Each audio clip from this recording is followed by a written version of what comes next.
कैसे हैं आप लोग? I hope you guys are doing well. और आज जो हम टॉपिक डिस्कस करने वाले हैं वो है टाइप 4 हाइपर सेंसिटिविटी। तो सबसे पहले यही बात कर लेते हैं कि टाइप 4 हाइपर सेंसिटिविटी के अंदर हम लोग डिस्कस क्या क्या करने वाले हैं। तो हम लोग ये डिस्कस करेंगे कि ये टाइप 4 हाइपर सेंसिटिविटी को आखिर डिलेड टाइप हाइपर सेंसिटिविटी क्यों बोला जाता है, क्योंकि किसी को भी ऐसे ही कुछ नाम नहीं दे सकते हैं। जब उसके अंदर वो स्पेसिफिक तरीके के ट्रेट्स पाए जाएंगे तभी उसको वो नाम दिया जाएगा। फिर हम लोग ये जानने की कोशिश करेंगे कि ये जो टाइप 4 हाइपर सेंसिटिविटी है ये बाकी तीनों तरीके की हाइपर सेंसिटिविटीज यानी टाइप 1, टाइप 2, टाइप 3 से किस तरीके से अलग होती है, कॉजेज क्या क्या होते हैं, सिम्टम्स क्या होते हैं, ये इसमें जो स्पेसिफिक टी सेल्स ट्रिगर होती हैं वो स्पेसिफिक टी सेल्स किस तरीके से काम करती हैं, कौन से मॉलिक्यूल्स को रिलीज करती हैं और वो मॉलिक्यूल्स रिलीज होने के बाद फर्दर कौन से मॉलिक्यूल्स को एक्टिवेट करते हैं। तो बिना डिले किए जान लेते हैं ये सारी चीज़ें। देखो इधर, अगर टाइप 4 हाइपर सेंसिटिविटी को देखें तो इसको हम डिलेड टाइप हाइपर सेंसिटिविटी भी बोलते हैं। और जैसा कि इस शब्द से ही समझ में आ रहा होगा, डिले पता होगा मतलब देर हो रही है। और यहां पर देर किस कॉन्टेक्स्ट में हो रही है वो देखो, यानी कि इस तरीके की जो हाइपर सेंसिटिविटी होती है, इस तरीके के जो हाइपर सेंसिटिव रिएक्शंस होते हैं उसके अंदर एक्सपोजर के बाद सिम्टम्स को मैनिफेस्ट होने में दिन लग जाते हैं, यानी टाइम लग जाता है। और वहीं अगर हम बात करें टाइप 1 की, टाइप 2 की और टाइप 3 की, तो टाइप 1, 2 एंड 3 के अंदर जो सिम्टम्स मैनिफेस्ट होते हैं एक्सपोजर के बाद वो चंद घंटों में या फिर कुछ मिनट्स में हो जाते हैं। तो क्योंकि यहाँ पर सिम्टम्स को मैनिफेस्ट होने में टाइम लग जाता है, दिन लग जाते हैं, इसी वजह से देर हो रही है। तो इसी वजह से इस हाइपर सेंसिटिव रिएक्शन को, इस तरीके की हाइपर सेंसिटिविटी को हम नाम देते हैं डिलेड टाइप हाइपर सेंसिटिविटी। आ रहा है कुछ समझ में? दूसरी चीज या फिर दूसरी बात जो इस हाइपर सेंसिटिविटी को बाकी तीनों हाइपर सेंसिटिविटी से अलग करती है वो ये है कि बाकी तीनों हाइपर सेंसिटिविटीज के अंदर जो रिएक्शंस मीडिएट होते हैं वो एंटीबॉडी डिपेंडेंट होते हैं, यानी एंटीजन एंटीबॉडी मीडिएटेड रिएक्शंस वहां पर जनरेट होते हैं, ट्रिगर होते हैं। लेकिन यहां अगर हम बात करें टाइप 4 हाइपर सेंसिटिविटी के अंदर तो ये एकमात्र क्लास है, अलग है।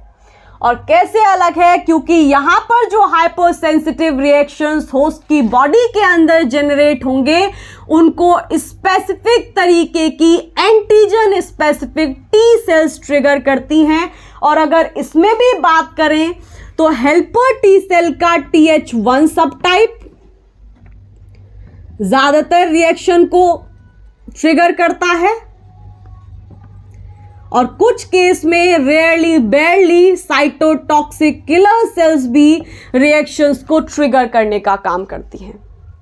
लेकिन वहीं पर हमने देखा था कि टाइप 1 हाइपर सेंसिटिविटी के अंदर IgE एंटीबॉडी इन्वॉल्व होती है।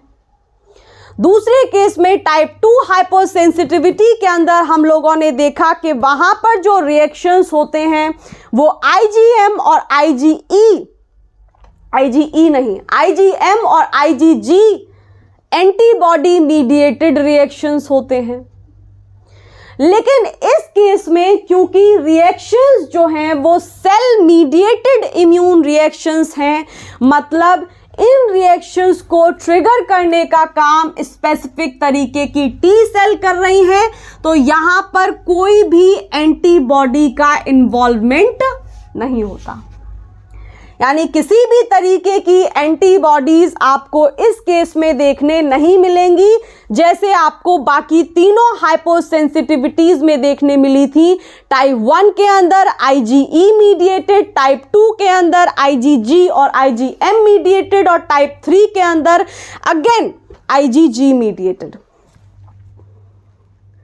तो एक्चुअल में होता क्या है कि जैसे ही इस तरीके के हाइपोसेंसिटिव रिएक्शंस होस्ट की बॉडी में जनरेट होने स्टार्ट होते हैं, तो हमारी जो हेल्पर टी सेल का पहला सब टाइप है, यानी ये वाली सेल TH1 सेल्स, ये साइटोकाइंस के मॉलिक्यूल्स, सिग्नलिंग मॉलिक्यूल्स छोटे छोटे उनको रिलीज करना स्टार्ट कर देती हैं। और न जाने मैं कितनी दफ़े बता चुकी हूँ कि ये जो सिग्नलिंग मॉलिक्यूल्स होते हैं ये ब्लड में घूमते हुए जाते हैं और होस्ट की बॉडी के अंदर जितनी भी अडेप्टिव इन्नेट इम्यून सेल्स होते हैं उनको पकड़ करके लाते हैं, बुला करके लाते हैं उस जगह पे जहाँ पर पैथोजन प्रेजेंट है।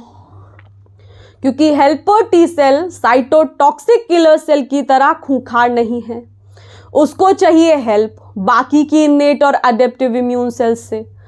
तो क्या करेगी, ये जो TH1 सेल्स हैं ये साइटोकाइन सिग्नलिंग मॉलिक्यूल को रिलीज करती हैं ब्लड के अंदर और ये मॉलिक्यूल्स बुला करके लाते हैं मैक्रोफेजेस को और मैक्रोफेजेस सटक जाती है, जहां पैथोजन दिखानी सटक लेगी, फैगोसाइटोसिस कर लेती है। किस तरीके से करती है, कौन कौन से एंजाइम्स इन्वॉल्व होते हैं, प्रोसेस का एक्टिवेशन कैसे होता है, ये सारी चीज़ें हम लोग अपने सेकेंड वीडियो के अंदर डिस्कस कर चुके हैं जब हम लोग process of innate immunity discuss कर रहे थे। तो अगर अभी तक चेक नहीं की है तो just go and check that video. तो हो क्या रहा है कि यहाँ पे जो TH1 सेल्स हैं वो साइटोकाइंस को रिलीज करेंगे और ये जो साइटोकाइंस हैं ये मैक्रोफेजेस फैगोसाइटोसिस वाली सेल्स को एक्टिवेट कर देंगे और बहुत सारी सेल्स को वहां एक्युमुलेट कर देंगे जहां पर पैथोजन प्रेजेंट है। तो एक बड़ा ही फेमस सा एग्जाम्पल देखने को मिलता है इस केस में और वो एग्जाम्पल है हमारा ट्यूबरक्यूलिन स्किन टेस्ट।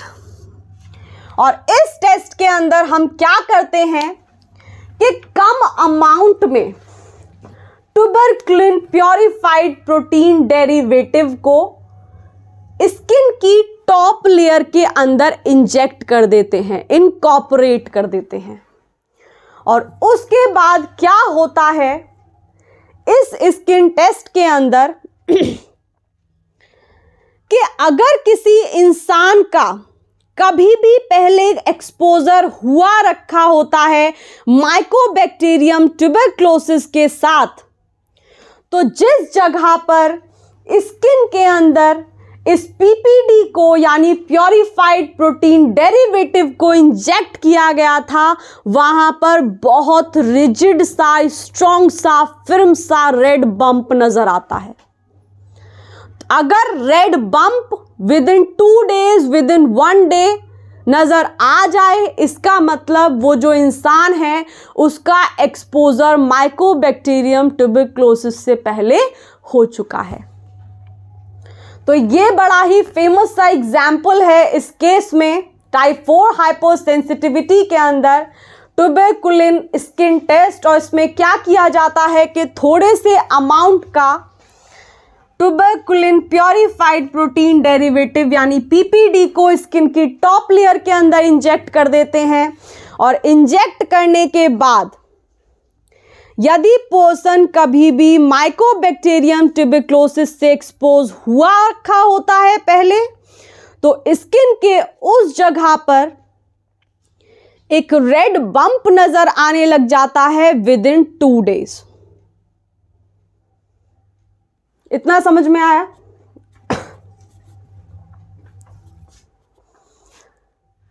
तो ब्रीफ कर लेते हैं पहले, उसके बाद हम लोग आगे बढ़ेंगे टाइप 4 हाइपरसेंसिटिविटी में। टाइप 4 हाइपरसेंसिटिविटी के जो सिम्टम्स हैं, क्योंकि इनको दिखने में, एक्सपोजर के बाद इनको दिखने में टाइम लग जाता है दिनों का, इसी वजह से इसे डिलेड टाइप हाइपरसेंसिटिविटी बोलते हैं। यहाँ पर जो रिएक्शंस ट्रिगर होते हैं वो cell mediated immune reactions trigger होते हैं, ना कि antigen antibody mediated immune reactions. Antibodies का कोई इन्वॉल्वमेंट होगा नहीं क्योंकि सेल मीडिएटेड इम्यून रिएक्शन है।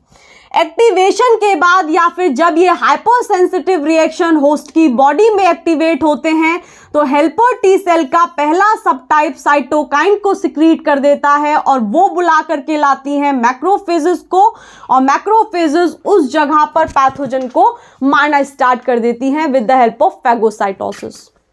एक एग्जाम्पल देखा ट्यूबरकुलिन स्किन टेस्ट, और इसमें क्या किया जाता है कि पीपीडी के जो डेरिवेटिव्स होते हैं उनको टॉप लेयर के अंदर इंजेक्ट किया जाता है, और जिस लोकेशन पर इंजेक्ट किया जाता है अगर वो इंसान पहले एक्सपोजर हो चुका है उसका माइकोबैक्टीरियम ट्यूबरकुलोसिस से, तो उस जगह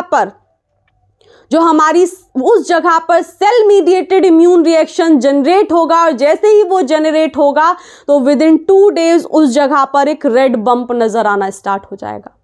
तो कंफर्मेशन हो जाती है कि ये इंडिविजुअल माइकोबैक्टीरियम ट्यूबरकुलोसिस से इन्फेक्टेड है। अगर बाकी और कॉजेज की बात करें तो कुछ और कॉजेज भी हैं, जैसे इंट्रासेलुलर बैक्टीरिया के अंदर माइकोबैक्टीरियम, लिस्टेरिया और ब्रुसेला टाइप 4 हाइपरसेंसिटिविटी को कॉज करते हैं। अगर इंट्रासेलुलर वायरस की बात करें तो herpes virus, pox virus example से क्वेश्चंस देखने मिलते हैं, इसलिए थोड़ा सा रट्टा मार लेना इनका। Intracellular fungi, pneumocystis, Candida, Cryptococcus और इंट्रासेलुलर पैरासाइट की बात करें तो लेशमानिया, ये सारे एग्जाम्पल्स हैं, ये सारे कॉजेज हैं। मतलब ये टाइप 4 हाइपरसेंसिटिविटी को कॉज करते हैं किसी भी होस्ट की बॉडी के अंदर। तो इसी के साथ हमारी इम्यूनोलॉजी खत्म होती है, और अगर 1-2 टॉपिक जो रह गया हो और आप लोगों को लगता है कि वो हम लोगों को डिस्कस कर लेना चाहिए था तो आप लोग मुझे कमेंट बॉक्स में बता सकते हैं। और अगर चैनल को अभी तक सब्सक्राइब नहीं किया है तो चैनल को सब्सक्राइब कर लीजिए, जो बेल आइकन है मतलब घंटी को बजा दीजिए, ताकि अगर कोई भी नई अपडेट आती है तो फटाफट आप लोगों तक पहुंच जाए। और ये वाले वीडियोस आप अपने फ्रेंड्स के साथ भी शेयर कर सकते हैं, so they can also join us. तो इसी के साथ इतना ही, और कल से हम लोग सेल सिग्नलिंग स्टार्ट करने वाले हैं। अगर इम्यूनोलॉजी के अंदर आप लोगों को लगता है कि कोई टॉपिक रह गया है तो आप लोग मुझे कमेंट बॉक्स में बता सकते हैं। इसी के साथ बाय।